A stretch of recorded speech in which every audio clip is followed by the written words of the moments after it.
देश नीति, केवल सच्ची और पक्की खबरें। नमस्कार दोस्तों, यदि आप यह ख्वाब देख रहे हैं कि आपको सरकारी सेक्टर में एक सुरक्षित नौकरी मिले, आप एक अच्छे सरकारी नौकर होंगे, तमाम सुविधाएं, तमाम चीजें आपको मिलेंगी और आप वह सुरक्षित जीवन जिएंगे जिसकी आप कल्पना करते हैं, जो आपके लिए जरूरी है, आपके परिवार के लिए जरूरी, तो शायद आप गलत सोचते हैं। आप गलत सोचते हैं यदि आप सोचें कि हमारे देश की, हमारी सरकार की है, हमारी एसेट है, हमारी कंपनियां हैं, हमारा सब कुछ है, तो आप शायद गलत सोचते हैं।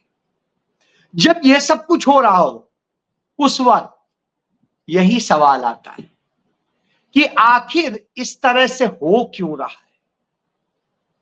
आज मैं जब यह बात कर रहा हूं तो इसलिए कर रहा हूं क्योंकि भारत सरकार कुछ इसी तरह सोच रही है।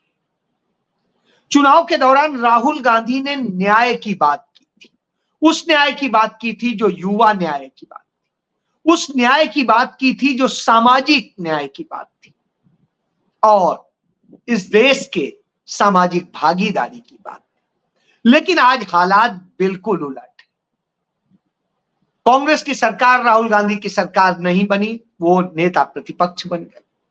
वो सवाल कर सकते हैं, सवाल कर रहे हैं, लड़ सकते हैं, लड़ रहे हैं, लेकिन सरकार आधी अधूरी ही सही नरेंद्र मोदी एनडीए की बन गई और नरेंद्र मोदी सरकार अब दावा करती है संसद से लेके बाहर तक, और अब रूस में भी जाके उसने दावा किया कि अब हमें जनता ने तीसरी बार चुन के भेजा है तो हम 3 गुना ताकत से काम करेंगे। तो आता है काम क्या करेंगे और पिछले 10 साल से क्या कर रहे थे, तो आज इसी की पड़ताल कर लेते हैं। पिछले 10 सालों नरेंद्र मोदी सरकार ने जो कुल रोजगार था सरकारी सेक्टर में, वो करीब 49,000 नौकरियां खत्म कर दी। 49 लाख नौकरियां खत्म कर दी। आप कहेंगे कैसे, तो आप देख लीजिए, किसी भी सेक्टर में चुन लीजिए। आप यदि रेलवे में देखेंगे तो रेलवे में 3.5 लाख नौकरियां खत्म हो गई। आप बैंकिंग सेक्टर में देखेंगे तो बैंकिंग सेक्टर में भी 2.25 लाख नौकरियां खत्म हो गई। तो ये 2 सेक्टर मैंने बताया। इसके अलावा तमाम सेक्टर हैं, चाहे सेना के हों, चाहे दूसरी जगह हो, तमाम जगह नौकरियां खत्म हो। और अब जहां नौकरियां मिल रही हैं वो कॉन्ट्रैक्ट पे मिल रही, आउटसोर्स पे मिल रही और अग्निवीर बन रहे हैं। जी हां, वही अग्निवीर जिसकी चर्चा संसद में भी हुई और संसद के बाहर भी हो रही है। वही अग्निवीर जिस पर चर्चा शहीद अंशुमान सिंह की मां ने भी करी। तो आप इससे समझ सकते हैं कि नरेंद्र मोदी सरकार सभी को अग्निवीर बनाना चाहती है। अब किसको किसको बनाना चाहती है समझिए। वो व्यापारियों को भी अग्निवीर बनाना चाहती है, वो निजी सेक्टर में भी नौकरी करने वालों को अग्निवीर बनाना चाहती है और सरकारी सेक्टर में भी बनाना चाहती है। उसने इसकी शुरुआत कर दी थी। अब आईएएस ऑफिसर्स के जो कैडर के तमाम सारे ऑल इंडिया सर्विसेज के पद होते थे, उनमें से तमाम पदों पर अग्निवीर बैठाए जा चुके हैं, जिसे लिटरल एंट्री कहते हैं।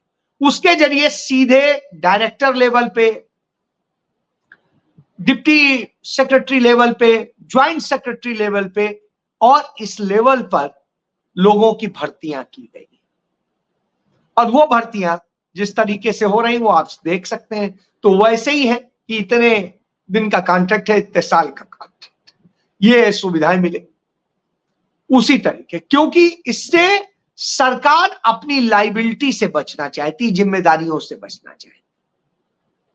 तो अब वो इसके लिए एक और चीज कर रही है। आपको याद होगा 1853 में जब अंग्रेजी हुकूमत के दौरान, यानी जो उस समय ईस्ट इंडिया कंपनी थी, उसने हमारे देश में रेलवे की शुरुआत की थी। आज वो रेलवे बेचने का काम चल रहा है। इस देश के अंदर जो 2019 में बजट पेश किया गया था, उसमें बताया गया था कि भारत के अंदर 348 पीएसयूज हैं, और 348 पीएसयूज की जब बात हुई थी, तब आज यदि आप बात करेंगे कितने पीएसयू हैं, तो आपको पता चलेगा वो पीएसयू की संख्या अब 210 बची है। यानी सिर्फ 210 बचे, बाकी कहां चले गए आप पूछेंगे। तो कुछ को बेच दिया गया, कुछ का पूरी तरीके से खत्म कर दिया गया, कुछ का मर्जर कर दिया गया, और न जाने क्या क्या किया। दलील दी जाती है कि इसकी शुरुआत मनमोहन सिंह ने की थी, नरसिम्हा राव सरकार में हुई थी 1991 में, बिल्कुल हुई थी, लेकिन तब निजी हाथों में नहीं बेचा जाता। विनिवेश का मतलब होता था कि तमाम कंपनियों के स्टेक इसके लेके किसी दूसरी सरकारी कंपनी में, दूसरी सरकारी कंपनी के तीसरी सरकारी कंपनी में, इनमें इस तरह से मर्जर होता था जिससे उसे खड़ा किया जा सके, और वो भी दोनों चल सके, एक साथ चल सके, जो समान नेचर के। इस तरह से करके किया जाता, निजी हाथ में नहीं बेचा जाता। कि आज जैसे एयर इंडिया हो, इंडियन एयरलाइंस हो, टाटा को बेच दी गई। एक जमाने में टाटा से लेकर के भारत सरकार की बनाई गई। तो आज यह खेल, और तब विनिवेश का मतलब होता था कि सरकारी एक जेब से पैसा निकाल के दूसरी जेब में डालना, यह था। लेकिन आज क्या हो रहा है, आज वो अडानी को जाएगा, अंबानी को जाएगा, दूसरे और सबको जाएगा उनके लिए। पहले उस कंपनी को इतना घाटे में ले जाया जाएगा, और उसके बाद में दिखाया जाएगा इतने घाटे में, और इसको हम अब बेच रहे हैं। और बेचने के लिए एनसीएलटी के जरिए जब बेचेंगे हम, तो बेचने में वही जो 100 रुपए की कंपनी होगी, वो हम 10 रुपए में बेच देंगे। यह खेल चल रहा है, उसके स्टेक्स ऐसे बेचे जा रहे हैं। तो वह खेल चल रहा है। अब मोदी सरकार अपनी तीसरी पारी में इस देश की जो बची कंपनियां हैं, उनकी संख्या वो 3 दर्जन में समेट देना चाहती, यानी 3 दर्जन से अधिक ना रहे। उसमें बैंक भी हैं, उसमें और भी दूसरी चीजें। वैसे ही 12 बैंक खत्म की जा चुकी है, 1 दर्जन बैंक। सोचिए आप, इंदिरा गांधी ने इस देश में पूंजीपतियों से लड़के नुकसान उठा करके इस देश की बैंकों का राष्ट्रीयकरण किया, साहूकारों से हमारे देश के लोगों को बचाया था, उद्योग धंधे आगे बढ़े। इस देश में सरकारी सेक्टर में किस तरीके से ला करके तमाम इंश्योरेंस कंपनीज को और लोगों का जीवन सुरक्षित किया था। कहा जाता था जीवन के साथ भी, जीवन के बाद भी भारतीय जीवन बीमा निगम। आज वो जिसके एसेट नरेंद्र मोदी सरकार के आने के समय में 36 लाख करोड़ के होते थे, आज वो 5 लाख करोड़ के भी नहीं रहे। तो आप इससे समझिए वो चले कहां गए, क्योंकि उनके पैसे कहीं अडानी में लगाए जाते हैं, कहीं अंबानी में लगाए जाते हैं, कहीं और लगाए जाते हैं, और इस कारण से वो सारी चीजें खत्म होती जा रही। तो धीरे धीरे जो पूंजी उनको दी जाती है, और फिर उसी पूंजी से वो कमा के उसमें स्टेक्स खरीदते। यह मॉडल है। इसी मॉडल में जिस तरीके से हो, चाहे एटॉमिक एनर्जी का क्षेत्र हो, स्पेस का क्षेत्र हो, डिफेंस का क्षेत्र हो, ट्रांसपोर्ट का क्षेत्र हो, टेलीकम्युनिकेशन का क्षेत्र हो, पावर का क्षेत्र हो, पेट्रोलियम का क्षेत्र हो, और इंश्योरेंस और फाइनेंशियल इंस्टीट्यूशंस का क्षेत्र हो, इन सारे सेक्टर्स में कैसे प्राइवेट करना है, कैसे निजीकरण करना है, उसके लिए सरकार काम कर रही है।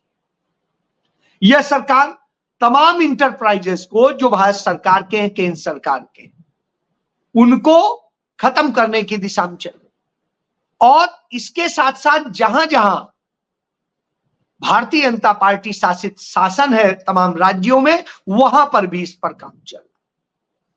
तो तमाम यह जो बड़ी मुश्किलों से जोड़ के बनाए गए थे तमाम इंस्टीट्यूशंस, उन्हें, उन कंपनियों को, उन इंटरप्राइजेस को जो सरकारी क्षेत्र के थे, हमारे आपके पैसे के थे, उन्हें खत्म किया जा रहा।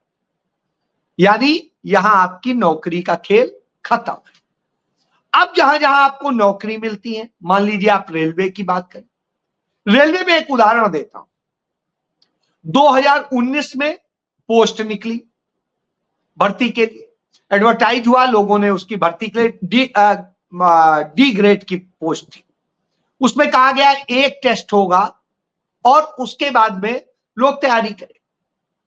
2022 में आकर के कहीं टेस्ट होता है, 2022 में, 2019 में आपने अप्लाई किया, और जब टेस्ट होता है उसके बाद में आता है कि एक और अब टेस्ट होगा, उसमें अमेंडमेंट कर दिया है, नोटिफिकेशन कर दिया, तो इस तरह बढ़ा दिया।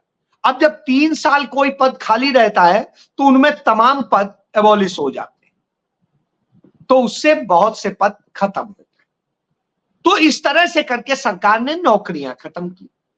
अब जो नौकरियां हैं उनमें चल रहा है कि नहीं, सरकार अब लायबिलिटी नहीं लेगी, सरकार आउटसोर्स करेगी कंपनियों से, और उस आउटसोर्सिंग की व्यवस्था में, जैसे तमाम सारी जगह आप देखेंगे कि अब सरकारी विभागों में एक कोई भी एक कंपनी हो जाती है, वो आउटसोर्स करके, उनसे कहा गया हमें 10 पीएन चाहिए, उन्होंने 10 पीएन आपको सप्लाई कर, उनका जो भी कुछ करना है वो कंपनी करेगी, वही सैलरी देगी, ये सिर्फ कंपनी को ठेके के उतने पैसे दे दे, खेल खत्म। आप अब कृपा पे जी रहे हैं, इनकी एक शिकायत होगी आपको हटा दिया जाएगा, आपकी कोई सोशल सिक्योरिटी नहीं। इसी तरीके से पहले सरकार यदि कॉन्ट्रैक्ट पे रखती थी तो सीधे कॉन्ट्रैक्ट पे रखती थी, तो आपके ऊपर कुछ वेजेस और उसके नियम लागू होते थे। अब वो भी खत्म हो, उसमें एक संभावना भी रहती थी कि कुछ समय बाद आप परमानेंट हो जाते थे, आप बेलदार हो जाते थे।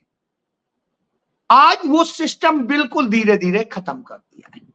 तो यह स्थिति हमने सेना में अग्निवीर को देखा ही, जिस तरीके से 4 साल के लिए आपको रखा जाएगा, 4 साल में आप ट्रेनिंग भी करेंगे, 4 साल में आप नौकरी भी करेंगे, और करेंगे, यदि आपके साथ कुछ हो जाता है तो बीमा कंपनी देगी, सरकार का एक सर्टेन अमाउंट है, वो भी कितने दिन में मिलेगा। हमने अभी देखा अजय सिंह के मामले में कि वो पैसा भी नहीं मिला 6-6 महीने। तो इस तरह से होता है। तो ये खेल चलता है। बीमा कंपनी कौन है? प्राइवेट कंपनी है, सरकारी कंपनी नहीं, प्राइवेट कंपनी। यानी निजी कंपनियों को बिजनेस देना है, निजी कंपनियों से कराना है और उसका बेनिफिट लेना है। तो सरकार ने हर जिम्मेदारी से पल्ला झाड़ पहली है। तो अब आप मरिए, आपको जो है कंपनी दे देगी, आपकी हमारी कोई लायबिलिटी नहीं होगी, हमने एक सर्टेन आपको कंपनसेशन देना है, वो साल 6 महीने में देते रहेंगे आराम आराम से, और आप देखिए जाके अपना खुद देखिए। तो इस तरह से स्थिति। अभी उत्तर प्रदेश सरकार ने इसी के लिए रिपोर्ट मांगी अपने सभी विभागों से कि आप अपने आप बताइए कि आपके विभागों में कितने कितने क्या पद खाली हैं, उनको कैसे किया जाए। तो अब वो आउटसोर्स से भर्ती किए जाते। इसी तरीके से टीचर्स को भी अब आउटसोर्स से भर्ती किया जाए। तो ये आउटसोर्सिंग का अब खेल शुरू हो गया। अभी तक ठेके का था, अब कॉन्ट्रैक्ट के बाद में आउटसोर्स। यानी आपकी जिंदगी अब उस ठेकेदार के भरोसे है, सरकार आपकी वो नहीं। तो इस तरह से करके तमाम उसको करेंगे। तो यह एक खेल शुरू हो गया। इसके बाद जिस तरीके से पद खत्म किए गए हैं, अभी पता है हमें कि 36 लाख पद खाली पड़े। राहुल गांधी, मल्लिकार्जुन खड़गे बार बार यह मुद्दा उठा रहे हैं कि इतने पद खाली पड़े हुए हैं, इन्हें भरा क्यों नहीं जा रहा। न भरने से, जैसा मैंने बताया, एफ एंड आर का रूल है कि 3 साल पद खाली रहता है तो उसके बाद में वो औचित्यहीन मान लिया जाता है और उनमें से तमाम पद खत्म कर दिए जाते हैं। आज उसी तरीके से कि इस तरह से लाखों पद ऐसे हैं जो खाली पड़े होने के कारण खत्म हो गए। अब जो बचे हैं उनमें भर्ती की यह प्रक्रिया अपनाई। यही वजह है कि अभी 3 बैंकों के लिए नौकरी निकली, और जब 3 बैंकों के लिए, Punjab national bank, UCO bank, central bank of India, तो 6,000 पद निकले और इन 6,000 पदों में कोई भी परमानेंट पद नहीं। आपका एक टेस्ट होगा, ऑनलाइन टेस्ट होगा, और उसके बाद में आपको भर्ती कर लिया है, आप काम करेंगे, वो कॉन्ट्रैक्ट पे रहेंगे और वो कॉन्ट्रैक्ट चलता रहेगा और उसके बाद में फिर देखा जाएगा क्या करना। यानी जब ये कंपनियां बेची जाएं तो आपको कोई दिक्कत उस कंपनी को ना हो कि हमें कर्मचारी हटाने में और क्या है। आप याद करिए, जब एयर इंडिया और एयरलाइंस को बेचा गया था तो यही कहा गया था कि नहीं, हम कर्मचारी नहीं हटाएंगे, और उसके बाद में फिर क्या हुआ, साल भर बाद सारे कर्मचारी धीरे धीरे हटा दिए और नए हो गए। यह है अब। तो अब यह तमाम विभागों में करने की पूरी नीति तैयार की गई। उस नीति पर आने वाले बजट में आपको तस्वीर दिख जाए। वित्त मंत्रालय के कुछ ऑफिशियल्स से पता चला कि किस किस तरीके से उन्होंने बनाया है। उसके मुताबिक कंपनियां बेचनी है और तमाम चीजों को, डिफेंस में ऑर्डिनेंस फैक्ट्री का प्राइवेट हो रहा है, निजीकरण हो रहा है, दूसरी ओर हो रहा है सड़कें हमने निजी खरीदी हैं, वो ठेके पे हम बनाते हैं और ठेके पे ही होता है, वसूली का भी काम ठेके पे, हमें सिर्फ पैसे से मतलब है, मुनाफे से मतलब है, जमीन जनता की, पैसा जनता का, सब कुछ जनता का, लेकिन जनता को कुछ नहीं मिलेगा। ठेकेदार कमाएगा और ठेकेदार शोषण करते हुए आपको नौकरी देगा। यह है। इसी तरीके से एयरपोर्ट्स पे देखिए, एयरपोर्ट्स पे सारी सर्विसेज अब आउटसोर्स कर दी गई। अब या तो आप एयरलाइंस के वो है एम्प्लॉय है, या एयरपोर्ट अथॉरिटी ऑफ इंडिया के, तो एयरपोर्ट अथॉरिटी ऑफ इंडिया में एक लेवल के बाद में सारे आउटसोर्स वह हो गया। रेलवे में यही काम शुरू हो गया। रेलवे में अब ठेकेदारी पे भर्ती की जा रही और तमाम सर्विसेज आउटसोर्स कर दी गई, चाहे कैटरिंग हो, चाहे और बहुत सारी चीजें हो, वो सब आउटसोर्स कर दी। तो इस तरह से कोई, पहले क्या होता था, भारत सरकार की जो कंपनी है आईआरसीटीसी, उसे दिया जाता था कॉन्ट्रैक्ट, यानी कमोबेश रहता सरकार के ही पास था, इस जेब से निकाला उस जेब में दिया, वो उसकी पूरा संचालन करती थी कंपनी एक्ट के तहत। आप अब क्या किया है कि आप निजी कंपनी से हो, वो सिर्फ नोडल एजेंसी होगी और नोडल एजेंसी की तरह से करेगा। तो इस तरह आपके रोजगार खाने की व्यवस्था कर, और उसके लिए बड़ी तेजी से काम करें। क्यों? इससे कारपोरेट को फायदा होता है, उसे इंश्योरेंस का भी पैसा मिलता है, उसे तमाम और दूसरी चीजों को मिलता है, आउटसोर्स कंपनी को मिलता है, और जो प्राइवेट कंपनियां चाहती हैं वो उससे प्रशिक्षित लोग ले लेती और बाकी को छोड़ देती। तो यह अपने आप में इस चीज है कि हम एक प्रकार से अपने आप प्रशिक्षण देके तैयार करेंगे और वो जाएंगे कहां, प्राइवेट सेक्टर में काम करेंगे, उनका वो पैसा बचेगा। तो उस तरह की स्थिति, अप्रेंटिसशिप टाइप में आपको रखा जाए। इस खेल का नतीजा यह है कि आने वाले वक्त में आप यदि यह उम्मीद लगाए बैठे हैं कि आपको रोजगार मिलेगा, आपको कुछ नौकरियां मिलेंगी, आपका भविष्य सुरक्षित होगा, तो आप भूल जाइए। अब डॉक्टर आउटसोर्स किए जा रहे हैं, नर्सेज आउटसोर्स किए जा रहे हैं, तमाम जांच के लिए आउटसोर्स किए जा रहे हैं। सरकार नहीं अब लैब बना रही। यह हो रहा, तभी राहुल गांधी इस बात की आवाज उठाते हैं और बार बार कहते हैं कि इस सरकार में युवाओं का भविष्य भी खराब है और देश का भविष्य भी खराब। तो अब हम वो सामने देख रहे हैं, तो तैयार हो जाइए। ठेके बंद हुए मजदूर बनने के लिए, बहुत हुई महंगाई पे मार, अब की मोदी सरकार, तो मोदी सरकार देख ली। यह है पूरा मॉडल। जय